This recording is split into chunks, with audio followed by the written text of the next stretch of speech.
आज की कहानी एक ऐसे रईस बैड बॉय की है जिसके लिए प्यार सिर्फ एक खेल था और लड़कियां उस खेल की मोहरे। उसे हर रिश्ते को अपने अलग अंदाज में जीने और हर बार कुछ नया आजमाने का जुनून था। लेकिन एक दिन उसे अपनी ही ऑफिस की एक ऐसी लड़की से प्यार हो जाता है जिसे आज तक कोई भी लड़का वो खुशी नहीं दे पाया था जिसकी उसे हमेशा तलाश थी। शुरुआत में तो वो अपने बॉस को मना कर देती है, पर वो हार नहीं मानता और धीरे धीरे उनके बीच ऐसे ऐसे कांड होने लगती है जो देखेंगे हम आज की इस पूरी कहानी में। तो कहानी की शुरुआत जूडिथ नाम की एक लड़की से होती है जो हर दिन की तरह अपनी बाइक लेकर ऑफिस के लिए निकलती है। जूडिथ को प्यार मोहब्बत जैसी चीजों पर बिल्कुल भरोसा नहीं है। पहले उसके एक दो बॉयफ्रेंड्स थे, पर उनमें से कोई भी जूडिथ को खुश नहीं कर पाते थे। इसी वजह से उसके लिए अब बाइक और लड़के दोनों सिर्फ राइडिंग का हिस्सा हैं। अब ऑफिस पहुंचते ही उसकी मैनेजर मोनिका उसे बहुत सारा काम सौंप देती है और उसका पूरा दिन बिना रुके काम करते हुए निकल जाता है। शाम होने पर मोनिका आकर पूछती है कि डिनर के लिए वो भी उसके साथ चले। जूडिथ मना कर देती है क्योंकि उसका प्रोजेक्ट अभी पूरा नहीं हुआ था।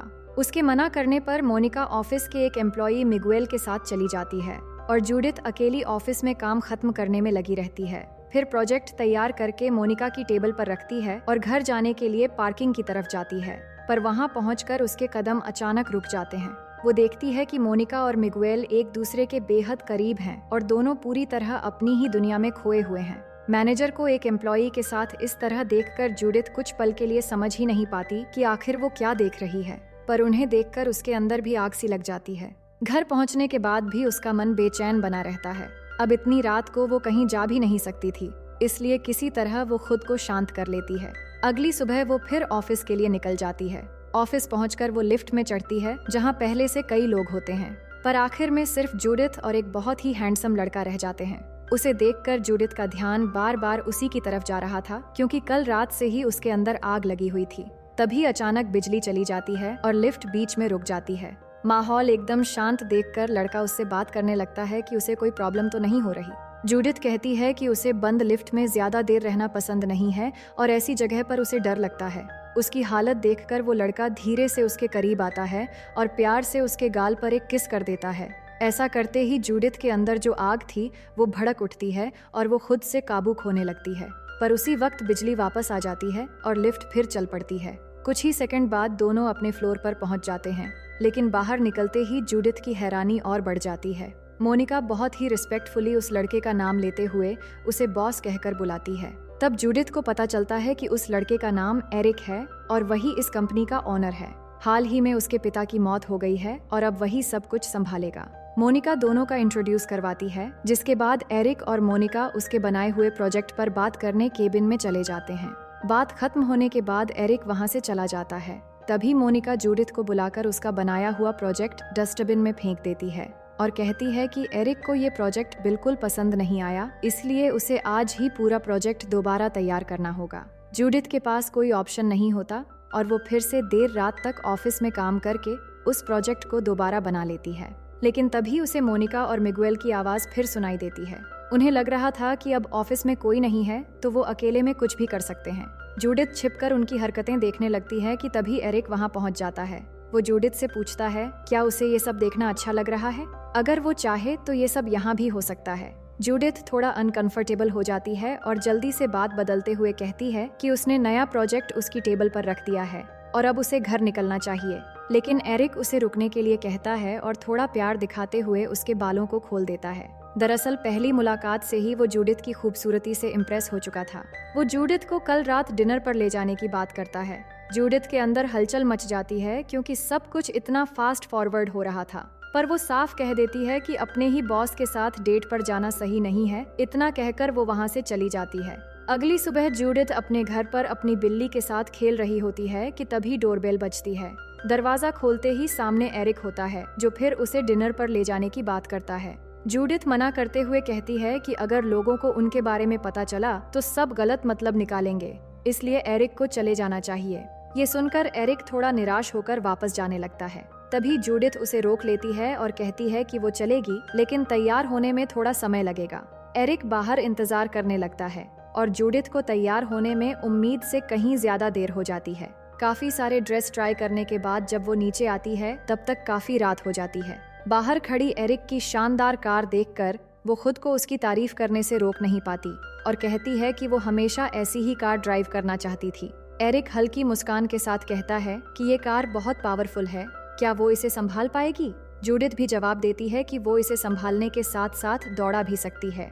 दोनों इसी तरह मजाक और डबल मीनिंग बातों के बीच एक रेस्टोरेंट पहुंचते हैं और साथ में डिनर के लिए बैठते हैं। एरिक अपनी पसंद का खाना ऑर्डर करता है और जूडिथ को उसका सिलेक्शन इतना पसंद आता है कि वो उसकी बहुत तारीफ करती है। एरिक कहता है कि उसे अलग अलग डिशेस ट्राई करना बहुत पसंद है और शायद जूडिथ को भी आज का डिश बहुत पसंद आएगा। इसी बीच वो धीरे धीरे उसके करीब आ जाता है और बहुत ही रोमांटिक अंदाज में उसे किस करने लगता है। इस बार जूडिथ खुद को रोक नहीं पाती। तभी उनकी नज़र रेस्टोरेंट में बैठी दो लड़कियों पर जाती है जो एक दूसरे के साथ कुछ अलग ही लेवल का डिनर कर रही थीं। एरिक कहता है क्यों ना हम उन्हें देखते ही रहे या उनके साथ शामिल हो जाए। उसकी ये बात जूडिथ को बहुत ही अजीब फील कराती है और बिना कोई बहस किए वो सीधे अपने घर लौट जाती है। उस रात वो बहुत ही बेचैन रहती है क्योंकि उसे लगा था कि उनके बीच कुछ रोमांटिक होगा, लेकिन एरिक की अजीब फैंटेसी की वजह से उसका सारा मूड खराब हो गया। अब अगले दिन एरिक फिर उसके घर पहुंचता है और एक बार फिर उसे मनाने की कोशिश करता है।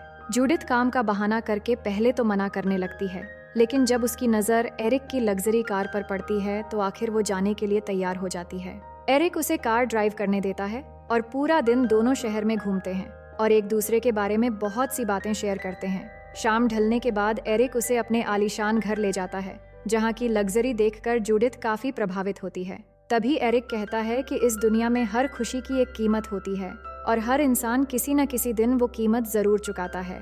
जूडिथ थोड़ी क्यूरियस होकर उस कीमत के बारे में पूछती है तो एरिक कहता है कि इस चीज को समझना इतना भी मुश्किल नहीं है, लेकिन अगर तुम चाहो तो मेरे साथ एक छोटा सा गेम खेल सकती हो। बस इस गेम में तुम्हें वही करना होगा जो मैं कहूँगा। जूडिथ समझ जाती है कि वो किस गेम की बात कर रहा है, इसलिए ज्यादा सोचे बिना हाँ कह देती है। इसके बाद दोनों के बीच शुरू होता है वो मजेदार गेम और इस गेम के सारे रूल्स कुछ अलग ही लेवल के होते हैं, लेकिन उसी दौरान एरिक ने वीडियो रिकॉर्ड कर लिया था। बाद में जब वो वीडियो जूडिथ को दिखाता है तो पहले उसे भी अच्छा लगता है, लेकिन उसे तब झटका लगता है जब वीडियो में उनके अलावा एक दूसरी लड़की भी दिखाई देती है। उस दौरान आंखें बंद होने पर उसे कुछ पता नहीं चला था, पर अब वो गुस्से में चिल्लाने लगती है कि वो ऐसी बकवास हरकतें कैसे कर सकता है। एरिक समझता है कि वो उसकी एक बेस्ट फ्रेंड थी और ये गेम का एक सरप्राइजिंग लेवल था, लेकिन जूडिथ कुछ भी सुनने को तैयार नहीं होती और गुस्से में उसे रईस बाप की बिगड़ी हुई औलाद कहकर चली जाती है। घर पहुंचने के बाद उसका गुस्सा नेक्स्ट लेवल पर होता है, पर वो किसी तरह खुद को शांत कर लेती है। अगले दिन ऑफिस में मोनिका और एरिक जूडिथ को केबिन में बुलाते हैं और बताते हैं कि कंपनी के एक जरूरी प्रोजेक्ट के लिए उसे एरिक के साथ बार्सिलोना जाना होगा, लेकिन जूडिथ इनकार कर देती है क्योंकि कल रात की वजह से वो अभी भी गुस्सा थी, इसलिए वो सीधे घर लौट आती है। पर वहाँ पहुँचते ही उसकी परेशानी और बढ़ जाती है क्योंकि उसकी प्यारी बिल्ली की तबीयत अचानक बहुत खराब हो चुकी थी। वो उसे फौरन डॉक्टर के पास लेकर जाती है, मगर पूरी कोशिश के बाद भी डॉक्टर उसकी जान नहीं बचा पाता। अपनी सबसे प्यारी साथी को खोकर जूडिथ पूरी तरह टूट जाती है। उसी दौरान एरिक उसे ढूंढते हुए वहाँ पहुँचता है। उसे सामने देखते ही जूडिथ खुद को रोक नहीं पाती और उसके गले लगकर रोने लगती है। एरिक बिना कुछ कहे बस उसे संभालने की कोशिश करता है और उसकी फीलिंग्स की रिस्पेक्ट करता है। उस रात दोनों एक साथ ही रहते हैं। फिर अगली सुबह एरिक खुद उसके लिए ब्रेकफास्ट तैयार करता है। उसकी केयरिंग जूडिथ के दिल को छू लेती है और वो उसे माफ कर देती है। एरिक अपनी सफाई देते हुए उसे फिर से बार्सिलोना साथ चलने के लिए कहता है और वो भी आखिर जाने के लिए तैयार हो जाती है, लेकिन शर्त ये रखती है कि पूरे ट्रिप के दौरान उनके बीच काम के अलावा कोई भी फैंटेसी वाली हरकतें नहीं होंगी और वहाँ उनके होटल के कमरे भी अलग अलग होंगे। एरिक बिना बहस के शर्त मान तो लेता है, पर वहाँ जाने से पहले ही दोनों ऑफिस के अंदर ही शुरू हो जाते हैं क्योंकि बात वहाँ की हुई थी। इसके बाद दोनों साथ में बार्सिलोना के लिए रवाना हो जाते हैं। वहाँ पहुँचने के बाद होटल का शानदार रूम देखकर जूडिथ काफी खुश हो जाती है और इस पल को पूरी तरह एंजॉय करती है। पर अगले दिन जब वो मीटिंग के लिए निकलती है तब देखती है कि एरिक अपनी सेक्रेटरी अमांडा के साथ कमरे से निकल रहा है और उनकी नजदीकियां देखकर जूडिथ काफी जेलस फील करती है। फिर मीटिंग शुरू होने के बाद एरिक कई बार जूडिथ को मैसेज करता है, पर वो जानबूझकर कोई जवाब नहीं देती। आखिरकार एरिक मीटिंग बीच में रोक देता है और जूडिथ के अलावा बाकी लोगों को थोड़ी देर के लिए बाहर भेज देता है। अकेले होते ही वो सीधे पूछता है कि इतनी नाराज होने की क्या बात है। जूडिथ सीधे बोलती है कि वो यहाँ सिर्फ काम करने आए हैं, जबकि एरिक का पूरा ध्यान अपनी सेक्रेटरी पर है और कोई भी काम ठीक से नहीं हो रहा। ये सुनकर एरिक हंसते हुए उसे करीब खींच लेता है और जूडिथ का गुस्सा भी एक पल में शांत हो जाता है। इसके बाद दोनों धीरे धीरे किस करना शुरू करते हैं और जूडिथ जिस शर्त पर यहाँ आई थी उसे ही नजरअंदाज कर देती है, क्योंकि जिस लेवल की प्यार वो ढूंढ रही थी वो सिर्फ एरिक ही दे सकता था। पर एरिक उसे बीच में ही छोड़ देता है और रात में उसे कहीं ले जाने की बात करता है। उसी रात दोनों एक शानदार होटल में डिनर के लिए जाते हैं, जहां एरिक फिर से वही गेम खेलने की बात करते हुए कहता है कि इस बार सारे रूल्स वैसे ही होंगे जैसा जूडिथ चाहेगी। जूडिथ तो पहले ही मीटिंग रूम में पिघल गई थी, इसलिए वो मान जाती है। इसके बाद गेम शुरू होता है, जहां सारे रूल्स जूडिथ के हिसाब से तो चल रहा था, पर एरिक इस गेम का मास्टर था, क्योंकि ऐसा गेम वो अक्सर खेलता रहता है। इस गेम के बाद जूडिथ बहुत खुश हो जाती है, लेकिन सुबह होते ही एरिक के बिहेवियर में अचानक चेंजेस नजर आते हैं। वो बिना आंखें मिलाए उससे कहता है कि पिछली मीटिंग उम्मीद से भी बेहतर रही है, अब आगे का सारा काम अमांडा संभाल लेगी, इसलिए जूडिथ चाहे तो कुछ दिनों की वेकेशन पर जा सकती है। ये सुनते ही जूडिथ हैरान हो जाती है और उसे समझ नहीं आता कि एक ही रात के अंदर एरिक अचानक इतना बदल कैसे गया।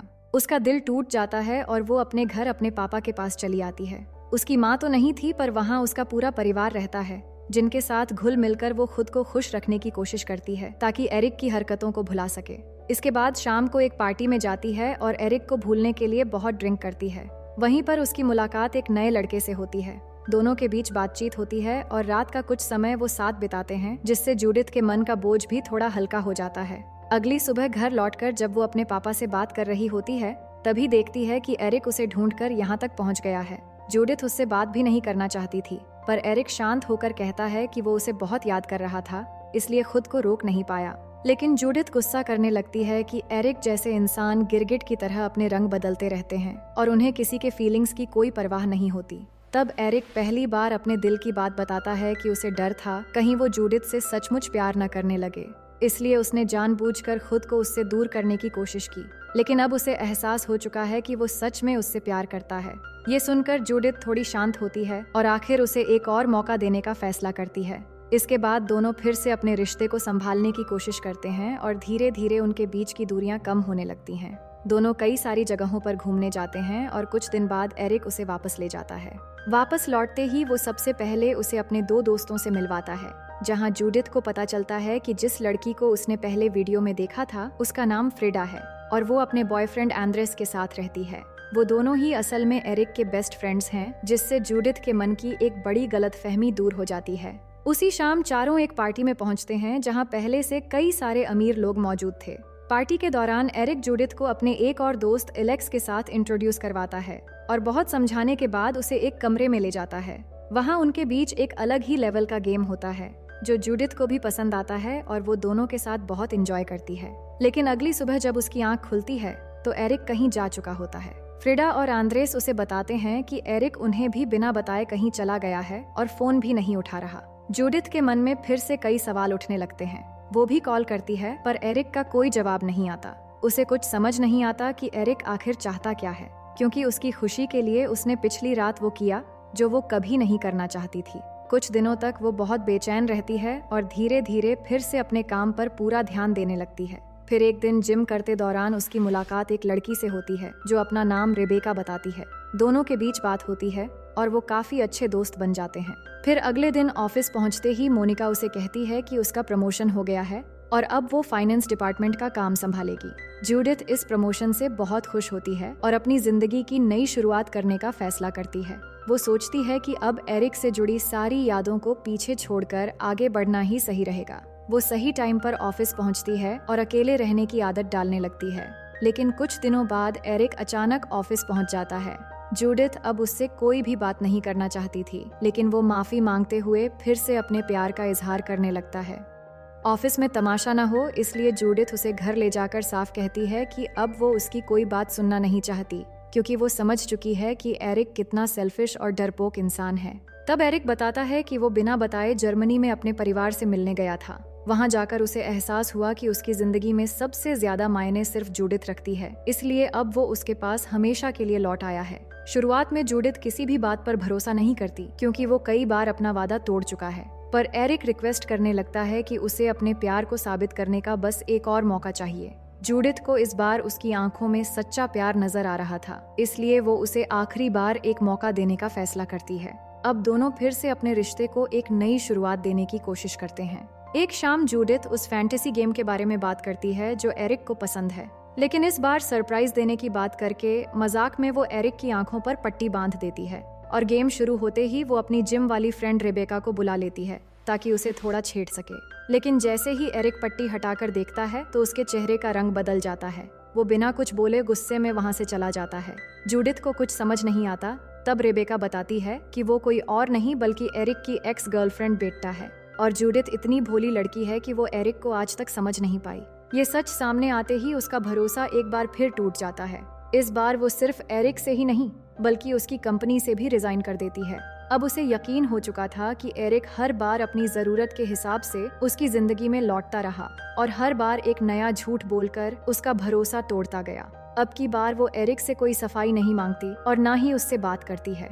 आखिर में वो अपने घर अपने परिवार के पास वापस लौट आती है और अपनी जिंदगी को आजादी के साथ एक नई शुरुआत देने का फैसला करती है। और इसी के साथ ये कहानी यहीं पर खत्म हो जाती है।